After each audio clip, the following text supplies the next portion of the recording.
Welcome to Blizzard Fire. We hope this video helps fire up your solution. In this video, I will explain how to make cornbread moist. First, select your ingredients carefully. Buttermilk is essential for a tender, tangy crumb, so don't skip it. Combine your cornmeal and all-purpose flour in a 2-to-1 ratio for the best texture. Finally, incorporate a good amount of melted butter or a neutral oil into your wet ingredients to ensure a rich, moist result every time. Next, focus on your mixing technique. Gently combine your wet and dry ingredients until just moistened. Overmixing develops gluten, leading to tough cornbread, so a few lumps are perfectly fine. After mixing, let your batter rest for about 10 minutes. This crucial step allows the cornmeal to fully hydrate, resulting in a much more tender and moist final product. Now, let's talk about baking.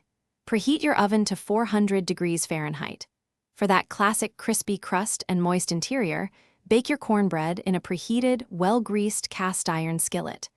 Pour your rested batter into the hot skillet and bake for approximately 20 to 25 minutes. Look for a beautiful golden brown color and a firm center to know it's perfectly done. Finally, ensure your cornbread stays moist even after baking. As soon as it comes out of the oven, brush the warm top with a little extra melted butter for added richness and shine. To prevent it from drying out, cover the cornbread loosely with foil while it cools. For any leftovers, store them in an airtight container at room temperature to maintain that delightful moisture for longer. Thanks for watching. If you found this helpful, don't forget to like and subscribe.